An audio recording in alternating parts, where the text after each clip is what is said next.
नमस्ते बच्चों। कक्षा 7वीं के विज्ञान विषय के कालांश में आप सभी का हार्दिक स्वागत है। बच्चों, आज हम पाठ 13 परिवर्तन भौतिक और रासायनिक इस पाठ के स्वाध्याय के प्रश्न उत्तर का अध्ययन करेंगे। आइए शुरुआत करते हैं। प्रश्न क्रमांक 1, अंतर स्पष्ट करो। भौतिक परिवर्तन और रासायनिक परिवर्तन, इसमें बच्चों हमें अंतर स्पष्ट करना है। इसके लिए हमको 2 कॉलम बनाना होगा। एक कॉलम में लिखेंगे भौतिक परिवर्तन और एक में लिखेंगे रासायनिक परिवर्तन। तो आइए भौतिक परिवर्तन में पहला पॉइंट लिखेंगे। भौतिक परिवर्तन में पदार्थ के केवल भौतिक गुणधर्म परिवर्तित होते हैं। रासायनिक परिवर्तन में भौतिक गुणधर्म के साथ रासायनिक गुणधर्म भी परिवर्तित होते हैं। पॉइंट नंबर 2, भौतिक परिवर्तन होने पर बाद में हम मूल पदार्थ को प्राप्त कर सकते हैं। उदाहरण वाष्पीकरण, संघनन। रासायनिक परिवर्तन होने के बाद मूल पदार्थ प्राप्त करना असंभव होता है। उदाहरण संक्षारण, लोहे में जंग लगना, प्रकाश संश्लेषण की क्रिया।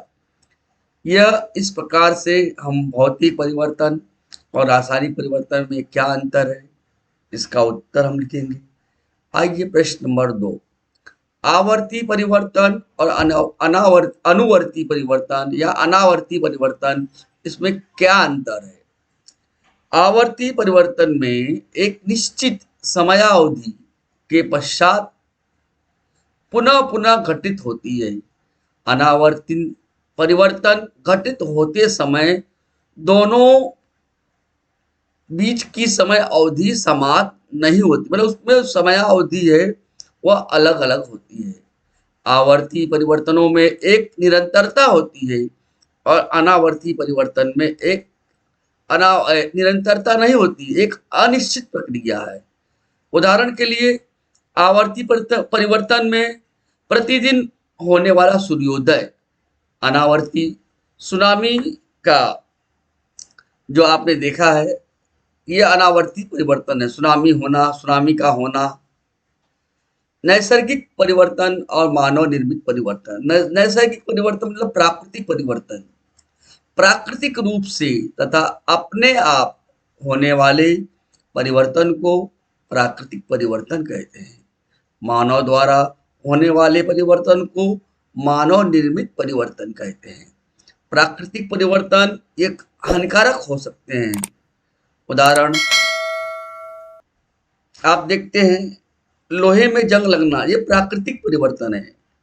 या आप देखते हैं कि बाढ़ का आना या अन्य जो परिवर्तन है, ये क्या है, प्राकृतिक परिवर्तन है। मानव निर्मित परिवर्तन लाभदायक होते हैं। क्या होते हैं बच्चों?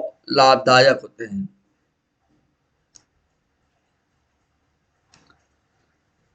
संघनन द्वारा आशुद्ध जल बनना। नीचे दिए गए परिवर्तन किस प्रकार के हैं और क्यों? दूध से दही बनना, ये एक रासायनिक परिवर्तन है। यह अनुत्क्रमणीय है, मंद धीरे धीरे होने वाला परिवर्तन है। फटाका फूटना, यह भी एक रासायनिक परिवर्तन है, अनुत्क्रमणीय है और तेजी से होता है, तीव्र गति से होने वाला परिवर्तन। भूकंप आना, यह अनुत्क्रमणीय है, प्राकृतिक है और रासायनिक परिवर्तन है। पृथ्वी का सूर्य के चारों ओर परिभ्रमण करना, ये आवर्ती परिवर्तन है, अनुत्क्रमणीय है और प्राकृतिक है। स्प्रिंग खींचना बच्चों, यह भौतिक परिवर्तन है, उत्क्रमणीय है और मानव निर्मित परिवर्तन का एक प्रकार है। बच्चों प्रश्न क्रमांक 3, आइए देखते हैं। कारण बताओ। हवाबंद खाद्य पदार्थ खरीदते समय उनके आवरण पर समाप्ति की तारीख की जांच करनी चाहिए। बच्चों आप सभी जानते हैं कि जो हवाबंद खाद्य पदार्थ है, उनकी पोषकता एक निश्चित समय के बीच क्षीण होने लगती है। हवाबंद खाद्य पदार्थ के आवरण पर एक्सपायरी डेट या समाप्ति की तारीख अंकित होता है। ग्राहक को सही सामान ही मिले, इसलिए ऐसा करना उत्पादक के लिए अनिवार्य किया गया है। इसलिए हवाबंद खाद्य पदार्थ खरीदते समय उसके आवरण पर समाप्ति की तारीख की जांच करनी चाहिए। बच्चों, अगला प्रश्न है, लोहे की वस्तु पर पॉलिश किया जाए। पॉलिश मतलब बच्चों पेंट। यहाँ पर लोहे की वस्तु है, यहाँ पॉलिश का मतलब पेंट से किया गया है। हवा में खुले वस्तुएं जंग लगकर खराब होकर कमजोर हो जाती है। ऐसा ऑक्सीजन, हवा की नमी के कारण होता है। पेंट की परत चढ़ाने से वस्तु और हवा का संपर्क नहीं होता और उन पर जंग नहीं लगता है। इसलिए लोहे की वस्तु पर पॉलिश या पेंट की जाती है। बच्चों, अगला प्रश्न है, लकड़ी की वस्तु पर पॉलिश की जाती है। बच्चों, लकड़ी एक कार्बनिक पदार्थ, हवा की नमी का इस मंद गति से प्रभाव पड़ता है। इस पर फफूंदी लगती है। दीमकों भी लकड़ी की वस्तु को खा जाती है। इसलिए पॉलिश ऐसा पदार्थ है जिससे लकड़ी फफूंदी तथा दीमकों से सुरक्षित बनी रहे। इसलिए लकड़ी की वस्तु पर पॉलिश की जाती है। तांबे, पीतल जैसे बर्तन पर कलई करना चाहिए। हवा की ऑक्सीजन तथा नमी के कुप्रभाव से तांबे तथा पीतल के बर्तन पर हरे दाग बन जाते हैं। इससे बर्तनों का संक्षारण होता है और वह अनुपयोगी बन जाते हैं। टीन की कलाई करवाने से उस पर धब्बे नहीं बनते और अधिक समय तक सुरक्षित बनी रहती है। इसलिए बच्चों, बर्तनों पर कलई की जाती है। तांबे और पीतल के बर्तनों पर कलई की जाती है। सूखा रुमाल पानी में डुबोने पर तुरंत गीला हो जाता है, परंतु गीला रुमाल सूखने में समय लगता है। सूखा हुआ रुमाल पानी को तेजी से अवशोषित करता है, इसलिए वह तुरंत गीला हो जाता है। रुमाल के पानी को सुखाना वाष्पीकरण की ऐसी क्रिया है जिससे उसे वातावरण से ही ऊष्मा मिलती है। यह एक मंद गति वाला भौतिक परिवर्तन, इसलिए गीले रुमाल को सूखने में समय लगता है। बच्चों, अगला प्रश्न देखिए, किसका विचार करोगे? पदार्थ में घटित हुआ भौतिक परिवर्तन पहचानना है। हम यह विचार करेंगे कि पदार्थ में होने वाले परिवर्तन से क्या उसके गुणधर्म परिवर्तित हो गए हैं, क्या उसका संगठन परिवर्तित हुआ है। यदि ये दोनों न हुए हैं तो वह भौतिक परिवर्तन है।